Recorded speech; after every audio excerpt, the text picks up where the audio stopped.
చుట్టూ ఉన్న పరిస్థితులను చూసేవాడు ఎప్పుడూ ప్రభువుని చూడలేడు.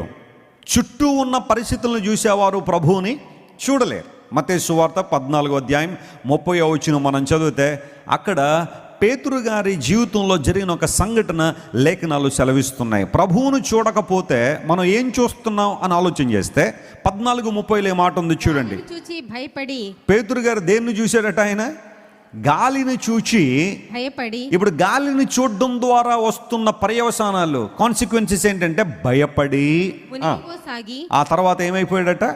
మునిగిపోసాగి, ప్రభువా నన్ను రక్షించుమని కేకలు వేశాను. చూడండి, గాలిని చూడడం ద్వారా అతని జీవితంలోకి వచ్చిన కొన్ని పనులు ఏంటంటే, ఒకటి భయం వచ్చింది, రెండవది ఫాల్ అనేది, అంటే మునిగిపోతున్నాడు, కిందకి వెళ్ళిపోతున్నాడు. అతని జీవితంలో భయంకరమైన పరిస్థితులు రావడానికి కారణం అతను చుట్టూ ఉన్న గాలిని చూచాడని లేఖనాలు సెలవిస్తున్నాయి. మాథ్యూ చాప్టర్ 14లో మనం చదివిన కాంటెక్స్ట్ చాలా పాఠాలు మనకు నేర్పిస్తూ ఉంటుంది. శిష్యులందరూ కూడా గలిలయ సముద్రాన్ని దాటాలని ప్రయాణం చేస్తూ ఉన్నారు. దాదాపుగా సగం దూరం వచ్చేసరికి చాలా ఇబ్బంది పడిపోతున్నారు వాళ్ళు. గలిలయ సముద్రం వెడల్పు 10 కిలోమీటర్లు ఉంటుంది. ఈ 10 కిలోమీటర్లు దాటడానికి శిష్యులు చాలా ఇబ్బంది పడుతున్నారు. వారందరూ కూడా ప్రొఫెషనల్ సెయిలర్స్, వారందరూ కూడా సముద్రాల మీద, నదుల మీద ప్రయాణం చేయగలిగే సామర్థ్యం కలిగిన వారే, ఈదగలిగిన వారే, సముద్రాల్లో పరిస్థితులు ఎలా ఉంటాయో తెలిసిన వారే. వారు అన్నోన్ పీపుల్ ఏం కాదు. తెలియదంటే ఏది కాదు. గలిలయ సముద్రం చిన్నప్పటి నుంచి చూసిందే, తెలిసిందే, దాని పరిస్థితులన్నీ తెలుసు వీళ్ళకి. కానీ ఆ రోజున వచ్చిన తుఫాను వారిని కూడా, అంటే మేము అన్నీ కూడా తెలుసు, మాకు అన్నీ కూడా వచ్చు, we can handle hour situation with our knowledge and wisdom అనుకున్న వాళ్ళు కూడా కలవరపడే పరిస్థితి వచ్చింది. కొన్నిసార్లు తుఫాన్లు మన జీవితంలో అలాగే వచ్చేస్తూ ఉంటాయి. అప్పటి వరకు స్మూత్ జర్నీ, చాలా బాగుంది అనుకున్న సమయానికి ఒక తుఫాన్ రావడం, గలిబిలి, ఆందోళన, విపత్కర పరిస్థితులు, హ్యాండిల్ చేయలేని సిచ్యువేషన్.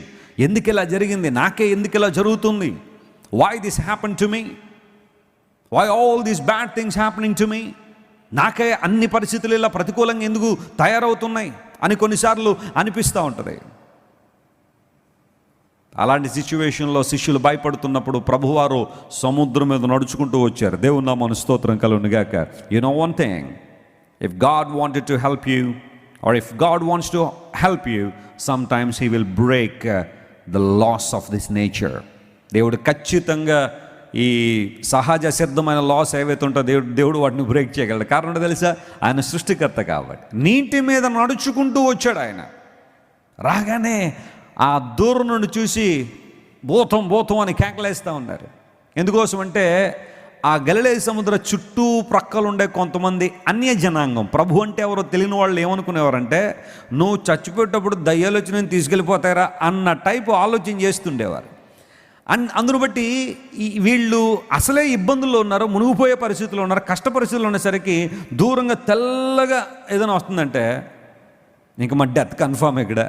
ఎందుకోసం అంటే ఆల్రెడీ వచ్చేస్తున్నాయి, ఎవరు ఆ దూతలు వచ్చేస్తున్నాయి వాళ్ళు తీసుకెళ్ళిపోవడానికి అన్న ఆలోచనలో కంగారు పడుతూ భూతం భూతం అని కేకలేశారు. అప్పుడు ప్రభు అన్నాడు, నేనే మిమ్మల్ని రక్షించడానికి వచ్చాను అన్నప్పుడు పేతురు ప్రభువుని చూసి అన్నాడు, ప్రభువా నీవే ఆయనవైతే నేను కూడా నీటి మీద నడవాలని ఆశిస్తున్నాను. ప్రభువు చెప్పాడు, కమ్. రమ్మనగానే పేతురు పడవలోంచి కాలు కింద పెట్టి నీటి మీద ఏం చేయడం ప్రారంభించాడు. That was something extraordinary. ఒకసారి ఎక్కడో ప్రశ్న అడిగారు, బైబిల్లో నీటి మీద నడిచిన మొట్టమొదటి మానవుడు ఎవరని. నేను చెప్పాను పేతురు అన్నాను. కొంతమంది అన్నారు కాదు యేసుప్రభు అన్నారు. అఫ్కోర్స్ యేసుప్రభు నడిచారు, అయితే ఆయన దేవుడు కాబట్టి ఆయన నడిచారు. కానీ మొట్టమొదటి మానవుడు ఎవరంటే పేతురు అనే ఆన్సర్ చెప్పాలి. ఎందుకోసం తెలుసా? వాటర్ మీద నడవగలిగిన సామర్థ్యం దేవుడు అతనికి ఇచ్చాడు. ఎక్స్ట్రాడినరీ మిరకల్ అతని జీవితంలో జరిగింది. అయితే ఎంతవరకు నడిచాడు, ఎంతవరకు ఆ నైట్ మీద నడవగలిగాడు, అసాధారణమైన సిచ్యువేషన్ హ్యాండిల్ ఎంతవరకు చేయగలిగాడంటే ప్రభు వైపు చూసినంతసేపు చేయగలిగాడు.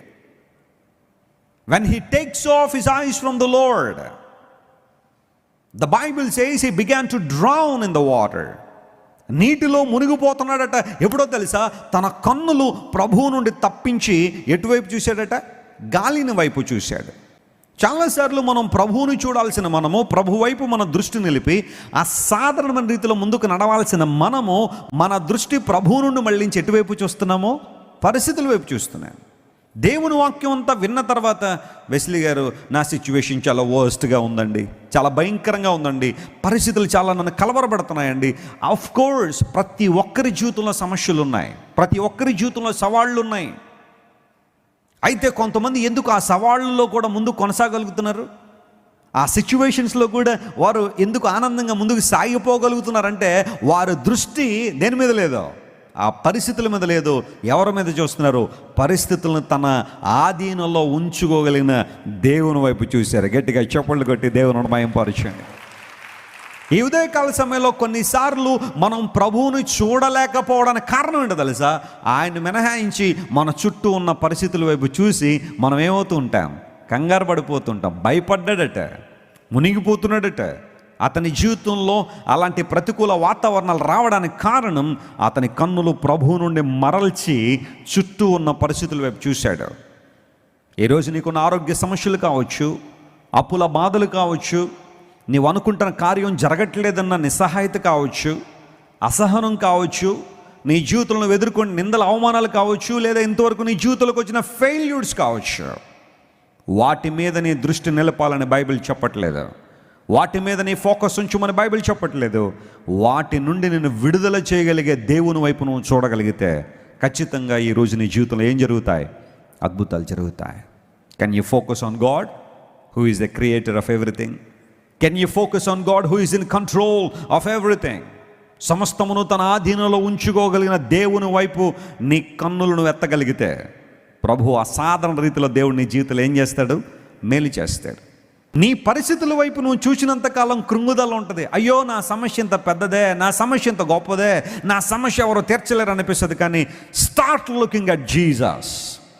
ఆయన వైపు నువ్వు చూడగలిగితే నీ సమస్యను దేవుడు ఎలా మారుస్తాడు? ఆశీర్వాదంగా దేవుడు మారుస్తాడు. కొన్నిసార్లు నీ పరిస్థితుల వైపు చూసి కృంగిపోతున్నావు, అధైర్యపడుతున్నావేమో. నాకైనా ఇంత పెద్ద సమస్య ఉంటుందని నీకు ఎవరికి ఉండదని అనుకుంటున్నావేమో. నీ సమస్య అంత పెద్దదైతే నీకు విడుదల అంత సమీపంగా ఉంది. Hallelujah. God is gonna deliver you my friend. కొన్నిసార్లు నీ చుట్టూ జరుగుతున్న పరిస్థితులను బట్టి కృంగిపోతున్నావేమో. ఏమైపోతుంది, నా భవిష్యత్తు నాకు చాలా ప్రశ్నార్థకంగా అనిపిస్తుందండి, నేను ఈ సిచ్యువేషన్ హ్యాండిల్ చేయలేనేమోనండి అని అనుకుంటే, when you know that you can't handle that situation, just give it to God. నీ పరిస్థితిని నువ్వు హ్యాండిల్ చేయలేనప్పుడు దాన్ని తీసుకెళ్ళి దేవుని చేతుల్లో, ప్రభువా ఈ పరిస్థితి నీ చేతుల్లో పెడుతున్నాను ప్రభువా, నాకంటే చక్కగా నువ్వు హ్యాండిల్ చేయగలవు కనుక నా జీవితంలో మేలు చేయని ప్రార్థన చేయి. ఆయన వైపు చూడు విశ్వాసంతో.